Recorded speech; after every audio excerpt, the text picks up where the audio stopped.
ನಮಸ್ಕಾರ ವೀಕ್ಷಕರೇ, ಸಂಡೇ ಎಪಿಸೋಡ್ಗೆ ತಮಗೆಲ್ಲ ಸ್ವಾಗತ ಕೋರುತ್ತಾ ಇಂದಿನ ಕಾರ್ಯಕ್ರಮವನ್ನು ಪ್ರಾರಂಭ ಮಾಡ್ತಾ ಇದ್ದೀನಿ. ಇಂದಿನ ಒಂದು ಸಂಚಿಕೆಯಲ್ಲಿ ಮೊಟ್ಟ ಮೊದಲಿಗೆ ಪ್ರಪ್ರಥಮವಾಗಿ ಅಂತಾರಾಷ್ಟ್ರೀಯ ಸುದ್ದಿಗಳನ್ನು ಹಾಕ್ತೀವಿ. ತದನಂತರ ರಾಷ್ಟ್ರದ ಸುದ್ದಿ ಹಾಗೂ ರಾಜ್ಯದಲ್ಲೇ ನಡೆದಂಥ ಕೆಲವು ಘಟನಾವಳಿಗಳ ಸುದ್ದಿಗಳನ್ನು ಈ ಸಂದರ್ಭದಲ್ಲಿ ಹಾಕ್ತೀವಿ. ಮೊಟ್ಟ ಮೊದಲಿಗೆ ಅಂತಾರಾಷ್ಟ್ರೀಯ ಸುದ್ದಿ. ಐಸ್ಲ್ಯಾಂಡ್ನಲ್ಲಿ ಜ್ವಾಲಾಮುಖಿ ಸ್ಫೋಟ, ಇಲ್ಲಿದೆ ವೈಮಾನಿಕ ದೃಶ್ಯ ವಿಡಿಯೋ. ವೀಕ್ಷಕರೇ, ಸರಿಸುಮಾರು 8 ಶತಮಾನಗಳ ಬಳಿಕ 10ನೇ ಬಾರಿಗೆ ಐಸ್ಲ್ಯಾಂಡ್ನಲ್ಲಿ ಜ್ವಾಲಾಮುಖಿ ಸ್ಫೋಟಗೊಂಡಿದೆ. ಇದರ ವೈಮಾನಿಕ ವಿಡಿಯೋ ಸಾಮಾಜಿಕ ಜಾಲತಾಣದಲ್ಲಿ ವೈರಲ್ ಆಗಿದ್ದು ಸಾಕಷ್ಟು ಮಂದಿಯನ್ನು ವಿಸ್ಮಯಗೊಳಿಸಿದೆ. 8 ಶತಮಾನಗಳ ಬಳಿಕ ಐಸ್ಲ್ಯಾಂಡ್ನಲ್ಲಿ ಜ್ವಾಲಾಮುಖಿ ಸ್ಫೋಟಿಸಿದ್ದು ಇದರ ಅದ್ಭುತ ದೃಶ್ಯ ಕ್ಯಾಮೆರಾದಲ್ಲಿ ಸೆರೆಯಾಗಿದೆ. ನೈಋತ್ಯ ಐಸ್ಲ್ಯಾಂಡಿನ ರಕ್ಜಾನೆಸ್ ಪೆನಿನ್ಸುಲಾದಲ್ಲಿ ನೆಲೆಗೊಂಡಿರುವ ಜ್ವಾಲಾಮುಖಿ ಈ ವರ್ಷ 7ನೇ ಬಾರಿಗೆ ಸ್ಫೋಟಗೊಂಡಿದೆ.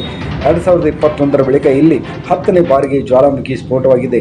800 ವರ್ಷಗಳ ಬಳಿಕ ಇಲ್ಲಿ ಸುಪ್ತಾವಸ್ಥೆಯಲ್ಲಿದ್ದ ಜ್ವಾಲಾಮುಖಿ ಮತ್ತೆ ಜೀವಂತವಾಗಿದೆ. ತೀರಾ ಇತ್ತೀಚಿನ ಸ್ಫೋಟದ ಹೊಗೆಯು ಆಕಾಶಕ್ಕೆ ವ್ಯಾಪಿಸಿತ್ತು. ಇದರ ಲಾವಾ ಬ್ಲೂ ಲಗೂನ್ ಕಡೆಗೆ ಹರಿಯಿತು. ಇದು ಐಸ್ಲ್ಯಾಂಡಿನ ಪಟ್ಟಣವಾದ ಗ್ರಿಂಡ್ವಿಕ್ ಬಳಿಯ ಪ್ರಮುಖ ಪ್ರವಾಸಿ ಆಕರ್ಷಣೆಯಾಗಿದೆ. ಜ್ವಾಲಾಮುಖಿಯ ವೈಮಾನಿಕ ದೃಶ್ಯ. ಜ್ವಾಲಾಮುಖಿಯು ಸುಂದರ ದೃಶ್ಯವನ್ನು ಮೇಲೆ ಹಾರುತ್ತಿದ್ದ ವಿಮಾನದಲ್ಲಿದ್ದ ಪ್ರಯಾಣಿಕರು ಕಣ್ತುಂಬಿಕೊಂಡಿದ್ದಾರೆ.